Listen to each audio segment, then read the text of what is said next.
اس کو 3 زوات معاف نہ کرے۔ ایک تو اس میں اللہ کا حق ہے کہ اس نے انسان کو پیدا کیا تو اس نے اسے قتل کیا، سچی توبہ سے یہ حق معاف ہوگا۔ دوسرا حق مقتول کا ہے کہ اس کی جان کو اس نے ضائع کیا تو وہ اگر معاف کرے گا تو معافی ہو۔ اور تیسرا حق اس کے وارثوں کا ہے، ان بچوں کا ہے جو یتیم ہو گئے، اس بیوہ کا ہے جس کا سہاگ گجڑ گیا، ان بہنوں کا ہے جن کا سہارا چھین لیا گیا، اس بھائی کا حق ہے جس کی کمر توڑ دی گئی، اس بوڑھے ماں باپ کا حق ہے جن کی آنکھوں کا نور چھین لیا گیا۔ تو یہ تیسرا حق جو ہے وہ ان وارثوں کا ہے۔ تو اگر یہ راضی ہو گئے تو پھر معافی ہوگی۔ تو جو قاتل ہے وہ ان 3 زوات سے معافی کا طلبدار ہوگا۔ اگر معافی ہوئی تو پھر اس کی جان چھوٹے گی، ورنہ اس کی جان نہیں چھوٹے گی۔ چوتھا کبیرہ گناہ الزنا۔ اللہ تعالیٰ نے قرآن مجید کے اندر صاف واضح 2 ٹوک الفاظ میں ارشاد فرمائے، لا تقربوا الزنا، زنا کے قریب بھی نہ جائے۔ کیوں؟ انہ کان فاحشۃ وساء سبیلا، یہ فحش کام ہے اور انتہائی برا رستہ ہے۔ عقلاً بھی اس میں فحاشی ہے، شرعاً بھی اس میں فحاشی ہے، اور عادتاً بھی اس میں فحاشی ہے۔ تو کوئی بھی شریف شخص زنا کا ارتکاب نہیں کرتا، اور حدیث میں آتا جب زانی زنا کرتا ہے تو اس سے ایمان نکال لیا جاتا ہے، اور زانی کے رزق میں بے برکتی ڈال دی جاتی ہے، اس کے چہرے کے نور کو چھین لیا جاتا ہے، اور اللہ کی رحمتوں سے وہ محروم کر دیا جاتا ہے۔ اللہ کے محبوب علیہ السلام کی بارگاہ میں ایک شخص حاضر ہوا، اسلام اس نے قبول کیا اور عرض کی حضور میرے میں بڑے گناہ ہیں اور میں وہ چھوڑنے کا آپ سے وعدہ کرتا ہوں، لیکن مجھے لت پڑی ہے زنا کی، وہ میں نہیں چھوڑ سکتا۔ اب حضور رحمت اللہ عالمین حکیم نبی کیسے اس کی تربیت فرماتی؟ اس نے کہا سارے گناہ چھوڑ دوں گا، زنا نہیں چھوڑ سکتا۔ فرمایا تو کیا پسند کرتا ہے کہ تیری ماں کے ساتھ کوئی زنا کرے؟ اس نے عرض کی حضور میں یہ پسند نہیں کرتا۔ تو فرمایا جس کے ساتھ تو زنا کرے گا وہ بھی کسی کی ماں ہو۔ اس طرح فرمایا تو پسند کرتا ہے کہ کوئی تیری بہن کے ساتھ زنا کرے؟ اس نے دوست ہوئی ہے میں کیسے پسند کر سکتا ہوں؟ تو فرمایا کہ جس کے ساتھ تو زنا کرے گا وہ کسی کی بہن ہو سکتی ہے۔ اس طرح بیٹی کے بارے میں، بیوی کے بارے میں حضور نے فرمایا، تو وہ بات اس کے اندر اتر گئی۔ عرض کی حضور میں توبہ کرتا ہوں، آج کے بعد زنا نہیں کرتا۔ زنا اللہ کو سخت ناپسند ہے۔ اللہ تعالیٰ جل شانہ نے حد مقرر فرمائی، جو شخص زنا کرتا ہے اس کو 100 کوڑے مارو، اور اگر کوئی شادی شدہ ہے اور پھر اس شادی شدہ سے اس سین کا ارتکاب ہوتا ہے تو شریعت میں حکم ہے کہ اس کو سنسار کیا جائے۔ اللہ تعالیٰ گوارا نہیں کرتا کہ وہ میری زمین پہ رہے، کہا اس کو سنسار کر دو، پتھر مار مار کے ہلاک کر دو، تو یہ اس کی سزا ہے۔ تو زنا ایک ایسا جرم ہے، حضور علیہ السلام فرماتے ہیں کہ میں نے ایک خواب دیکھا اور میں نے وہاں دیکھا کہ ایک تنور ہے جس کے اندر سے چیخوں کی آواز آ رہی ہے، اور میں آگے بڑھا دیکھوں کہ اس میں کیا ہے، تو کیا دیکھتا ہوں کہ اس کے اندر آگ کے شعلے بھڑک رہے ہیں، اور اس میں کچھ برہنہ مرد اور برہنہ عورتیں ہیں، اور جب آگ کے الاؤ اور آگ کے شعلے ان کے جسم کو ترساتے ہیں تو وہ چیختے ہیں اور شور کرتے ہیں، اچھلتے ہیں۔ میں نے جبریل سے پوچھا کہ یہ لوگ کون ہیں؟ تو جبریل امین نے کہا حضور یہ وہ لوگ ہیں جو زنا کیا کرتے تھے۔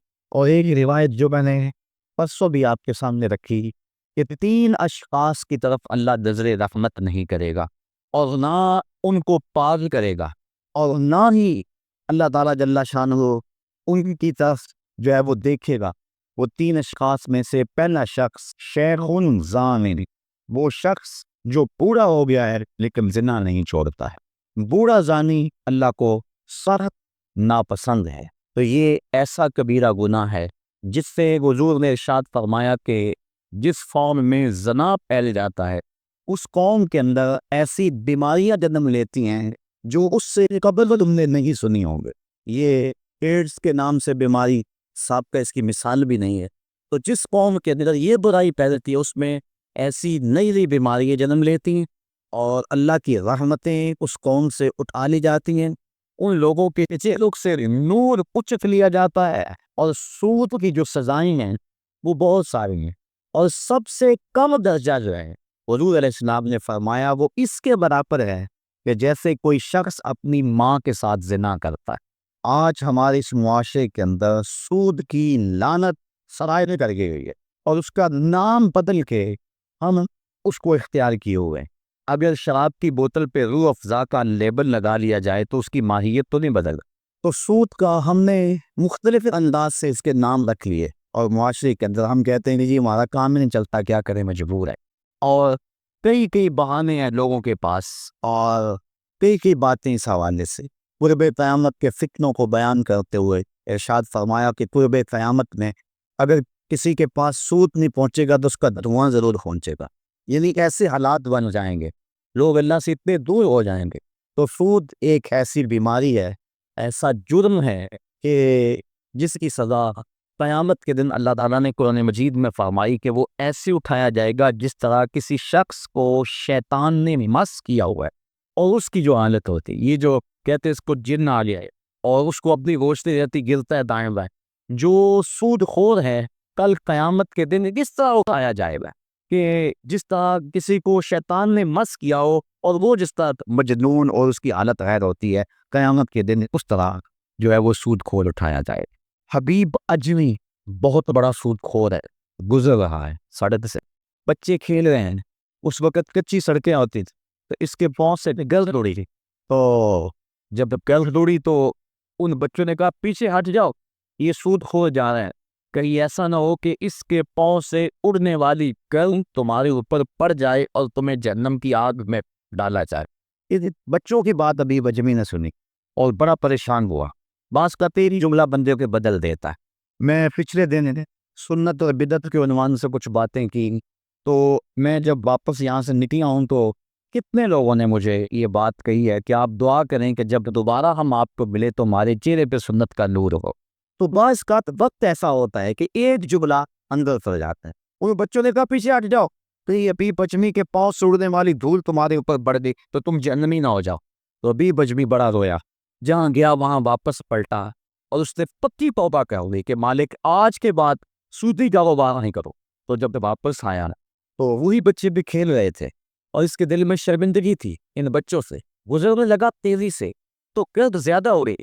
تو بچوں نے ایک دوسرے سے کہا اور جلدی جلدی آگے ہو جاؤ، اگر حبیب اجمی کے پاؤں سے اڑنے والی دھول تمہارے بدن کے کسی حصے میں پہنچ گئی تو تمہیں اللہ جنت کی بہاریں عطا فرمائے.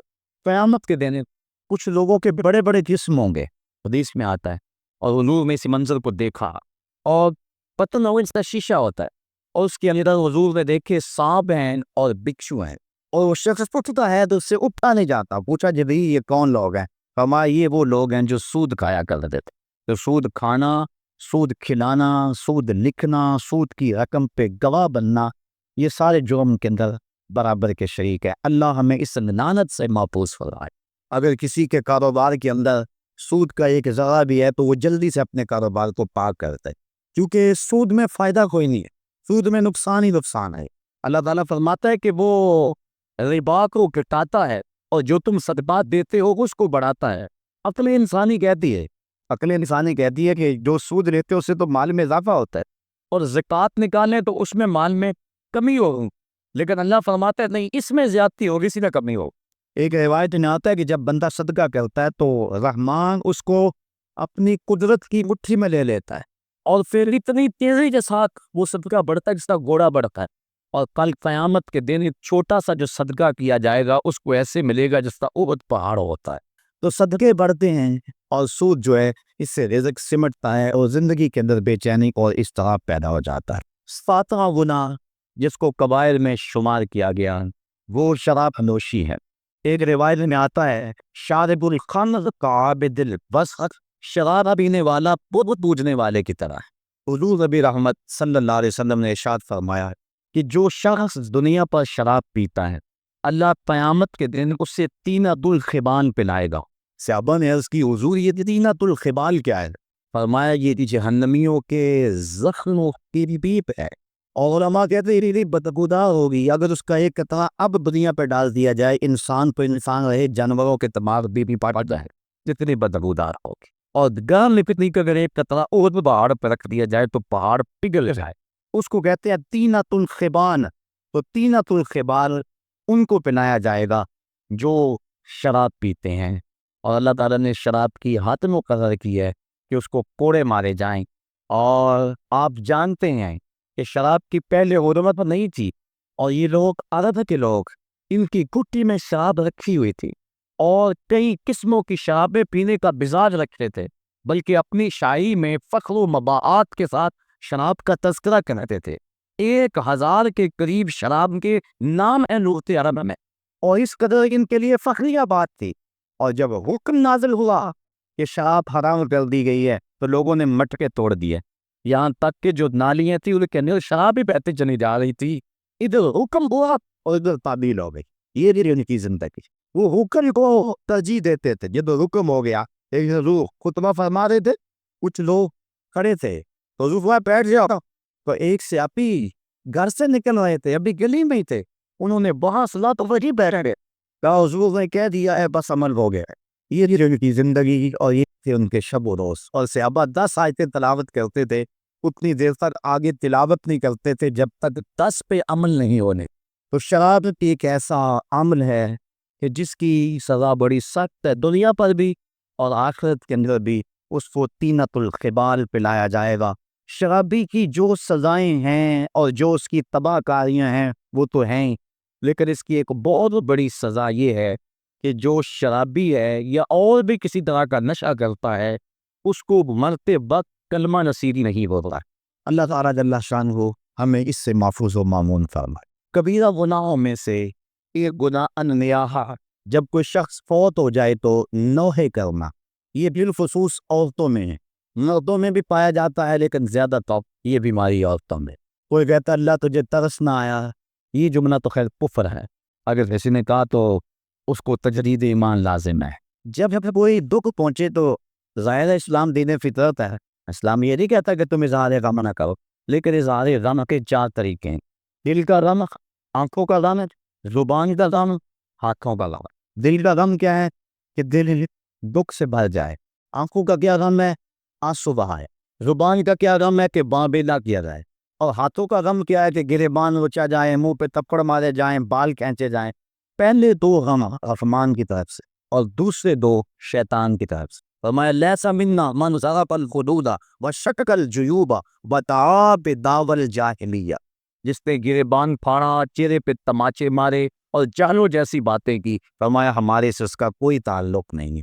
تو نوحے سے منع فرمایا گیا، بلکہ اگر مرنے والے کے دل میں یہ آرزو تھی کہ میرے بعد خوب چیخ پکار پڑے گی، لوگ بڑا روئیں گے، بعض لوگ کہتے ہیں ہمیں کون رونے والا ہوگا، تو اگر کسی کے دل میں یہ ہوگی کہ میرے بعد لوگ روئیں اور عجیب کیفیت بن جائے، تو ایسے نوحے پہ جو راضی تھا، حضور علیہ السلام نے ارشاد فرمایا جب وہ مرتا ہے تو رونے والوں کی رونے کی وجہ سے اس کو قبر میں عذاب ہوتا ہے، جتنا لوگ زیادہ روئیں گے اتنا اس کو عذاب دیا جاتا اگر وہ اس پہ راضی تھا۔ لیکن اگر راضی نہیں تھا تو علماء نے تعویل کی ہے کہ جو رونے والوں کا عذاب اہل قبور کو ہوتا ہے تو وہ انہی پر ہے، جو نہیں راضی خود پر نہیں ہے، تو نوحے سے منع کر دیا گیا۔ باقی آنکھوں سے آنسو بہائے جا سکتے، بلکہ وہ اظہار محبت ہے۔ جب حضور کا بیٹا انتقال کر گیا، شہزادہ رسول حضرت ابراہیم علیہ السلام، تو حضور تشریف لائے، سرانے پہ بیٹھے، بیٹے کی پیشانی پہ ہاتھ رکھا، وَأَيْنَا رسول اللہ تدمعان، حضور کی آنکھوں سے آنسو جاری تھے، اور حضور نے زبان سے کیا کہا بیٹا ابراہیم آنکھیں رو رہی ہیں، دل غم زدہ ہے، لیکن زبان سے وہی کہوں گا جس سے رب راضی ہوگا، زبان سے ایسا جملہ نہیں نکالوں گا جس سے میرا رب ناراض۔ تو یہ جو نوحہ ہے، مرتے وقت پہنچتے جس انداز میں، حالانکہ تلقین صبر کرنے کی ضرورت ہوتی ہے۔ جب آپ کسی کے ہاں جائیں، فوتگی ہو گئی ہو، تو کوشش کریں کہ ان کو ایسا جملہ کہیں جن سے اس کی ڈھارس بن جائے، نہ یہ کہ کوئی ایسی بات کر کے ان کے جذبے کو اور آگے بڑھا دے، ان کی آنکھ کو اور زیادہ تاؤ دے، ایسا نہیں ہے، بلکہ تلقین صبر کرے۔ ایک عورت کسی قبر پہ بیٹھ کے رو رہی تھی، حضور علیہ السلام گزرے تو فرمایا کہ اصبری یا امۃ اللہ، اے اللہ کی لونڈی صبر کر۔ اسے نہیں پتا کہ یہ گزرنے والا کون ہے، وہ غم میں بیٹھی تھی۔ اس نے کہا تجھے یہ دکھ پہنچا ہوتا تجھے پتا چلتا۔ تو کسی نے اس کو بتایا کہ تو کیا کیا بیٹھی ہے، یہ تو حضور تھے، تو وہ سخت پریشان ہوئی۔ تو حضور نے فرمایا صبر وہ ہے جو پہلے صدمے پہ کیا جائے، الصبر عند الصدمۃ الاولی، جو پہلے صدمے پہ صبر کیا جائے وہی صبر ہوتا ہے۔ جب آہستہ آہستہ دکھ آتے جاتے ہیں تو انسان عادی بن جاتا ہے، پھر جب تکلیف پہنچتی ہے تو اس وقت مومن کیا کہتا ہے، انا للہ و انا الیہ راجعون۔ اور علماء نے یہ بھی لکھا ہے کہ صبر کی تعریف یہ ہے کہ معمولات عبادت کا جانا، جو ایسا کرے وہ ثابت۔ یہ نہیں ہے کہ تکلیف آ گئی تو اب نماز بھی جاتی رہی، نہیں، وہ معمولات اپنے معمول پہ جاری رہی۔ حضرت صدیق سقطی رضی اللہ تعالیٰ عنہ کا بیٹا فوت ہو گیا جوان سان، تدفین و تجہیز تکفین میں لگے رہے، ایک نماز قضا ہو گئی۔ بعد میں لوگ آپ سے تعزیت کرنے آتے رہے، افسوس کرنے آتے رہے، تو جب آپ نے شام کو اٹھتے ہوئے چٹائی کھائی، فرمایا کیسا دور آ گیا ہے، میرا بیٹا فوت ہو گیا ہے، سارے شہر نے آ کے افسوس کیا ہے، اور میری نماز فوت ہوئی ہے، کسی ایک نے بھی نہیں پوچھا ہے۔ تو معمولات عبادت ان کو برقرار رکھا جائے، یہ صبر ہے۔ تو یہ جو نوحے عموماً عورتیں بالخصوص پڑھتی ہیں، تو بلکہ ایک روایت میں آتا ہے 7 اشخاص ایسے ہیں کہ جب ان کو تم قبر میں دفن کر کے آتے ہو تو ان کا رخ قبلے سے پھیر دیا جاتا۔ فرمایا فَاسْتَبُوا وَانْوَشُوهُ آتے، جاؤ جا کر ان کی قبریں اکھیڑ کے دیکھ لو، اگر ایسا نہ ہو تو پھر مجھے آ کے کہنا کہ میں نے کیا کہا تھا۔ اور ان اشخاص کو حضور نے گنوایا، ان میں شرابی بھی ہے، اس میں ذخیرہ اندوز بھی ہے، اور اس میں آخری روایت 7واں بن نائعۃ اور نوٹے پڑھنے والی عادت جو اور لوگوں کے جذبات کو بڑکاتی ہے۔ لوگ کہتے ہیں فلاں نے وین کی عادت کرتے تھے، وہ بچے بھی رو پڑے جی ایسی عادت کر دی، یہ منع ہے، یہ شریعت ہمیں اس سے روکا ہے۔ تلقین صبر کیا جائے، مزے والے کے لیے دعا کی جائے، اور اللہ سے رحمت کی امید رکھی جائے، اور انا للہ و انا الیہ راجعون پڑھا جائے۔ ہاں آنکھوں سے آنسو بہیں، دل غم زدہ ہو، ظاہر جس کا گھر کا چراغ بجھ گیا اس کو سکون تو نہیں ہوگا، جس کا بھائی چلا گیا تمر تو ٹوٹ گئی اس کی، جس کا شوہر چلا گیا زندگی اجاڑ ہو گئی، جس کا بیٹا چلا گیا اس کا تو کلیجہ کٹ گیا، تو بڑا ہے، لیکن امتحان بھی ہے، اور مومن جب مصیبت پہ صبر کرتا ہے اللہ اس کو اجر دیتا ہے۔ ایک گناہ ترک صلاۃ، یہ بھی کبیرہ گناہ ہے، بلکہ حضور نے فرمایا من ترک الصلاۃ متعمدا فقد کفر، جس نے جان بوجھ کر نماز چھوڑی اس نے کفر کیا۔ حضرت امام احمد بن حنبل تو تارک صلاۃ کے کفر کے قائل ہیں، لیکن باقی ائمہ امام شافعی، امام مالک اور امام اعظم ابو حنیفہ وہ فرماتے ہیں کافر نہیں ہے، قد کفر یعنی کافروں والا کام کیا، اس نے خود کافر ہوا نہیں اتفاقاً، لیکن گناہ کبیرہ ہے، تو اس کی سزا کیا ہے؟ امام مالک اور امام شافعی پھر اس میں اختلاف کرتے ہیں، وہ کہتے ہیں اس کی سزا یہ ہے کہ وہ توبہ کرے ورنہ اس کو قتل کرو، لیکن امام اعظم ابو حنیفہ فرماتے ہیں کہ اس کی سزا یہ ہے کہ اس کو قید کر دیا جائے تاں کہ وہ توبہ کرے اور اس کو پھر حق میں وقت چھوڑے۔ اور حضرت شیخ سعدی فرماتے ہیں بے نمازی کو قرض نہ دو، جو اللہ کا قرض ادا نہیں کرتا تمہارا کیسے ادا کرے گا۔ اور حضرت سلطان باغو علیہ رحمہ آپ فرماتے ہیں کہ بے نمازی سے تو خنزیر بھی پناہ مانگتا ہے۔ اور حضرت غوث اعظم جن کی 11ویں پکاتے ہو، سنو ان کی تعلیمات، وہ کہتے ہیں بے نمازی کو مسلمانوں کے قبرستان میں دفن نہ کرو۔ تو یہ ہے اتنی تحدید ان لوگوں کے لیے جو نماز چھوڑتے ہیں، جو نماز چھوڑتے ہیں لیکن جماعت سے نہیں پڑھتے، ان کے بارے میں یہ تحدید ہے۔ تارک الجماعت ملعون، فرمایا کہ جو جماعت کو ترک کرتا ہے وہ لعنتی ہے، تو جو نماز ہی نہیں پڑھتا ہے تو اس کی کیفیت کیا ہوگی؟ تو ترک صلاۃ سخت جرم ہے، قیامت کے دن کچھ لوگ جہنم کی طرف دھکیلے جا رہے ہوں گے۔ اللہ تعالیٰ قرآن مجید میں فرماتے ہیں ان سے کچھ لوگ پوچھیں گے ما سلککم فی سقر، تم جہنم میں کیوں جا رہے ہو؟ تو وہ جواباً کیا کہیں گے؟ لم نک من المصلین، ہم نماز نہیں پڑھا کرتے تھے، یعنی ہمارا جو جہنم میں جانے کا سبب یہ ہوا کہ ہم نماز نہیں پڑھا کرتے تھے۔ اور صاحبو اللہ کے محبوب کا ایک فرمان سنو اور غور سے سنو، حضور فرماتے ہیں کہ جو بے نماز ہے کل قیامت میں اس کو جس صف میں دشمنان خدا فرعون، حامان، قارون کھڑے ہوں گے، بے نمازی کو صف میں کھڑا کر دیا جائے۔ کیا ہم میں سے وہ گوارا کرتا ہے کہ دشمنان خدا کی صف میں کھڑے کر دیے جائیں؟ اگر نہیں گوارا کرتے تو عزم کریں کہ آج کے بعد نماز نہیں چھوڑیں گے۔ صرف رمضان میں فرض نہیں ہے، رمضان المبارک کے علاوہ بھی نماز فرض ہے، اور اس معمول کو یہ اللہ نے کرم کیا کہ مسجدوں کے در کھل گئے، شیطان راستے سے ہٹ گیا اور مسجدیں آباد ہو گئی، پیشانیاں سجدوں سے آنکھنا ہو گئی، دل اس کی محبت سے سرشار ہو گئے، اور سحری کا منظر کتنا حسین ہوتا ہے، افطاری کے لمحے کتنے حسین ہوتے ہیں۔ اور کبھی غور کرنا جب ہم یہاں درس سے فارغ ہوتے ہیں تو باہر کا منظر اس وقت دیکھیں گے، ایسا لگتا ہے اس سے رحمت ربی اتر رہی ہے، عجیب کیفیت میں تو محسوس کرتا ہوں کہ اللہ کا قرآن سنا، اس کا دین سنا، اس کے پیغام کو سنا، تو ایسی کیفیت عصیب ہو جاتی۔ یہ رمضان کے عشرہ رحمت سے چھنتا ہوا نور ہے جو ہمارے من میں اجالے پیدا کر رہا ہے۔ تو یہ جو ہمیں توفیق نصیب ہوئی رمضان میں نماز کی، دعا کریں کہ یہ تسلسل سے باقی رہے، اور یہ جن گناہوں کی نشاندہی کی گئی ہے اللہ ہمیں بچنے کی توفیق دے، جن کی نہیں بھی کی گئی ہمیں پتہ ہے کہ گناہ کیا ہے۔ حضور نے فرمایا کہ جو تیرے سینے میں کھٹ گئے اور دو لوگوں کے اس پر مطلع ہونے سے ڈرے وہ گناہ ماں آپ اپنی صدر، تو ہمیں پتہ ہے گناہ کیا ہے اور نیکی کیا ہے۔ ہمیں اپنی زندگی کو ایک خوبصورت نظم دینا چاہیے اور زندگی کو نیکیوں کا غسل دینا چاہیے